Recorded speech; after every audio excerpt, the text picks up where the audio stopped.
Magic Detective, starring the world's greatest living magician, Blackstone.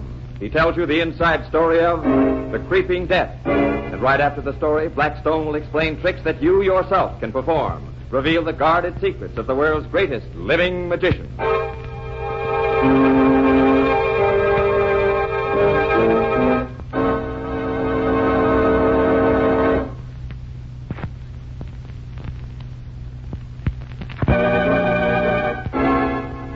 And now, stand by for Blackstone, the Magic Detective. That's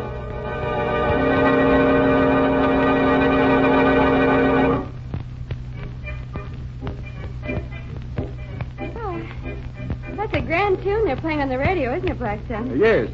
What is it, you know? I don't know. I think it's...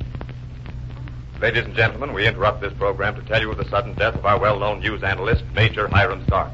Major Stark died of a heart attack late this afternoon while sitting at his desk.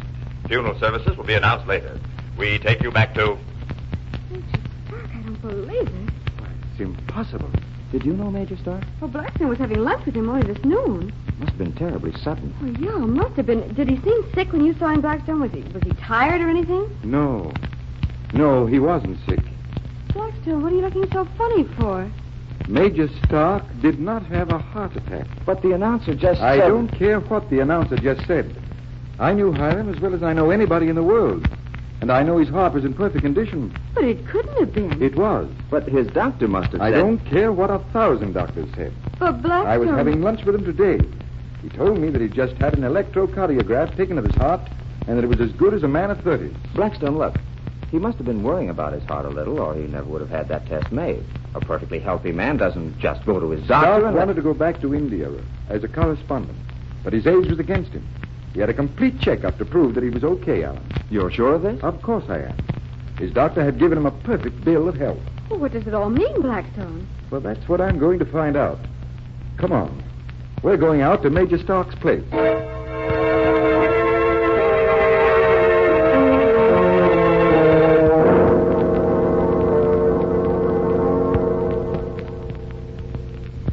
Well, here we are. Well, come on in, both of you. I sort of think it might be nice if I waited in the car. Look, Alan, we've been through that routine before. Come on. Yes, ma'am. Well, I'll ring. You see the bell, Rhoda? Yeah, there is. A snake. There's a snake. Oh, idiots, that's a harmless goddess snake. I wish I'd stayed home. Me too. Yes? I'm Mr. Blackstone. I was a friend of Major Stark's. We want no one here. You're Miss Alden, aren't you? Major Stark's secretary? Go away. I have reason to suspect that the Major didn't die of a heart attack. I've come to see what I can find out. Go away. He's dead now, and nothing can bring him back. He's gone. Leave him in peace. He never found it in this life. Perhaps he will in the next. Miss Alden, you don't understand. I think Major Stark was murdered. No, he wasn't murdered. What makes you so sure? Everybody loved him. No one kills the thing he loves. I know you've had a dreadful time, Miss Alden, the shock and the grief, but I'm afraid that I must insist on your letting me in. If you don't, I shall be forced to take my suspicions to the police. You can't bring them here. This is a house of death. Then we may come in? Thank you. Miss Alden, I know how hard this is for you, but it's hard for me, too. He was my friend. Yes, I loved him. He was all I had, and now he's gone. I looked after him for years before he went to that dreadful place, and after he came back. He needed me. He couldn't get along without me, I tell you. Of course he couldn't, but he often spoke of you to me. And this is his study. There's his desk where I found him. He was lying there with his hands out, as if he were reaching for something. That silver scorpion he used as a paperweight, perhaps. Was he dead? No. He turned to me and he said, Alden, the fragrance. The fragrance. And then he died. What fragrance? I don't know.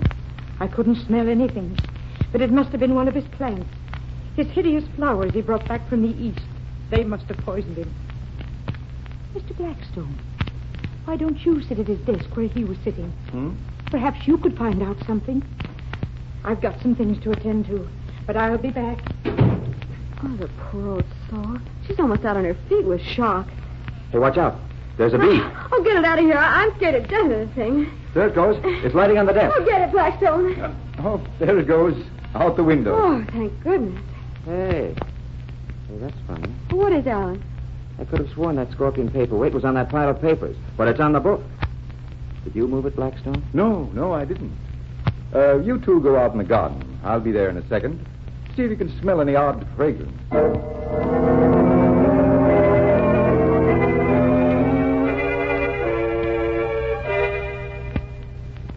Did you find out anything, Blackstone? Did you? Not a thing. Oh, hey, look. There's Miss Alden back in Major Stark's studio. We'd better go back in. Gee, I feel awfully sorry for her. She's so old and lonely, and the Major was her entire life. Did you find out anything? I want you to do me a favor, Miss Alden. Would you sit at Major Stark's desk just as he was sitting when you found him? Why, yes, I would. That is. Oh, that's terribly hard on her, Blackstone. I'm afraid I must insist. Very well. He was sitting here, like this. Yes. And he had one hand out in front of him, like this, reaching over there toward the scorpion, and... No, it couldn't. What couldn't, Miss Alden? Oh, nothing. Nothing. It was just my imagination. You sure? A silver paperweight couldn't move, could it, Mr. Blackstone? It couldn't. It's moving now. It's crawling toward you. Crawling toward you. Just as it did toward Major Stark. It's getting nearer. Nearer. Oh, no. It's alive. It's come back. The real scorpion has come back. The real scorpion that you put on his desk, Miss Alden. Yes. Yes, I put it there. I put it there to kill him. He couldn't go away and leave me. He couldn't go back to that dreadful place. It wasn't safe for him out there. And so you killed him with one of his own scorpions. Yes. He's safe now. Nothing can hurt him. He's safe, I tell you. Safe.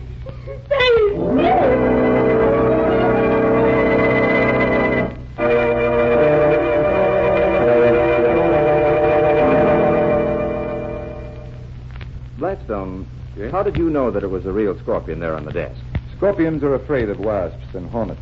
You mentioned, Ellen, that the position of the paperweight had changed after the hornet came into the room. Mm-hmm. Well, that was my first clue. Well, what was your second? Miss Alden herself. Oh? She was so insistent that I sit at the Major's desk, even though at first she hadn't wanted to have me come in at all. Well, if she'd put that scorpion there, why would she have sat down like she did? She'd removed the real one when she first came back into the room. The one that moved the second time really was the paperweight. But how could that have moved? I had tied a thread to it, a long black one that wasn't noticed among the litter on the desk. I jerked the thread and pulled the paperweight. I just stared her into thinking it was the real scorpion. And so another mystery was solved by magic. Right, Alan. Sir Blackstone, is that cup of coffee real? You're carrying it very carefully. Oh, it's real, Alan. I thought you might like to see me do a trick with it. Oh, and look at that bowl of lump sugar. That sugar's real, too, but it's used in the trick also. Show it. Very well. Rhoda, Alan, watch me closely now. First, I pour a little cream in a cup. I place this lump of sugar flat on the surface of the coffee and... My eyes have been bothering me lately. It looks as if that sugar is floating. It is floating, Alan. Think you can do it, Rhoda? Make sugar float? Well, I know I can't, but if you'll tell me, or rather us, the secret, Alan and I'll try. Rhoda, you don't suppose it's a new kind of synthetic sugar? Tastes the same, looks the same, but floats? Well, one way to tell is to drink the coffee. You can drink it when I finish the trick. There's more to it. I can control the sugar completely. Look. What can you make it do? Make it stop floating and sink.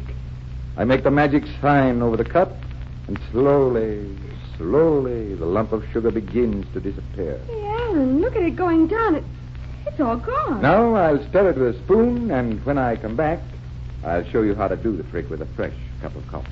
Here, Alan, you can have this cup. I'll drink the next. Coward.